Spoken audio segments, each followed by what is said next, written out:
مولانا عطا الرحمان صاحب.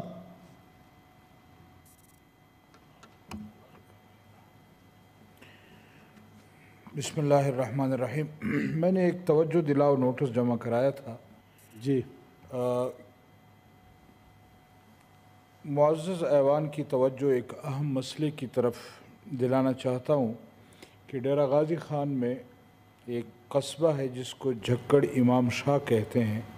وہاں ایک شخص جاوید ولد غلام رسول نے قرآن پاک کی بے حرمتی کی. انہوں نے قرآن پاک کے نسخے کو پھاڑ کر نالے میں بھی پھینکا ہے اور موٹر سائیکل پر بیٹھ کر اس کے ٹکڑے جو ہیں وہ کھیتوں اور اس میں بکھیر دیے ہیں. یقیناً اس شخص نے اس لیے یہ کیا ہے کہ اس جھکڑ امام میں قادیانی رہتے ہیں اور یہ شخص قادیانی ہے جس نے یہ حرکت کی ہے. لیکن ستم بالا یہ ہوا ہے کہ وہاں کی جو مقامی پولیس ہے، جب لوگوں نے اس کو پکڑا ہے، پولیس کو اطلاع کی ہے 15 پر، تو پولیس وہاں گئی ہے، ڈی ایس پی گیا ہے، اس بندے کو وہاں سے اٹھایا ہے اور پھر جو لوگ وہاں اس پر احتجاج کر رہے تھے اس پر لاٹھی چارج کیا ہے، ان لوگوں کو زخمی کیا ہے.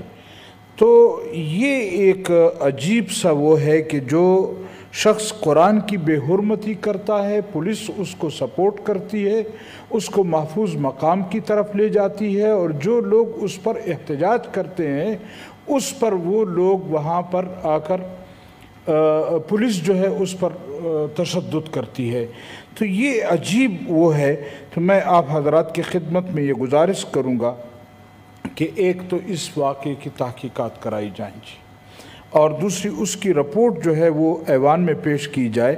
اس کے ساتھ ساتھ یہ گزارش کرنا چاہتا ہوں کہ ایک ہمارے محترم جناب محمد علی صاحب تو ہر جو بات شروع کرتے ہیں صلی اللہ علیہ وسلم درود شریف سے شروع کرتے ہیں اور مدینہ منورہ کے باتیں ہوتی ہیں اور ہمیں، لیکن ہم دیکھ رہے ہیں کہ ان 2 سالوں میں مسلسل جو ہے قادیانی وہ ایک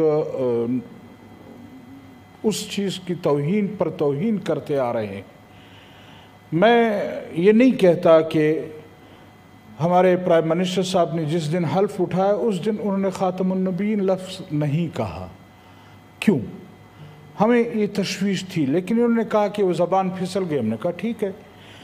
اب اس کے بعد آسیہ ملعونہ کا رہا ہونا، یہاں سے چلے جانا، اس کے بعد مختلف ایسے واقعات جس کو اگر میں گنوں تو شاید یہ وقت اجازت نہیں دیتا، لیکن آئے روز قادیانیوں کی سپورٹ کی جا رہی ہے، قادیانیوں کو جس طرح وہ کیا جا رہا ہے، پروموٹ کیا جا رہا ہے.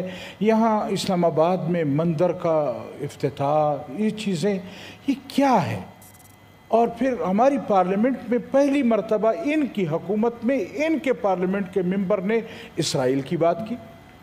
آج ہم کس طرف جا رہے ہیں؟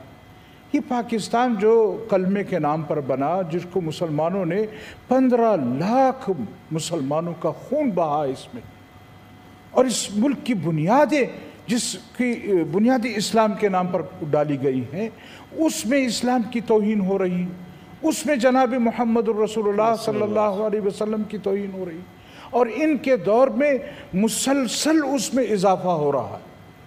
وجہ کیا ہے؟ یہ کیسی ریاست مدینہ ہے؟ کسی ایک شخص کو تو سزا دے دو تاکہ ہم یہ سمجھے کہ واقعی.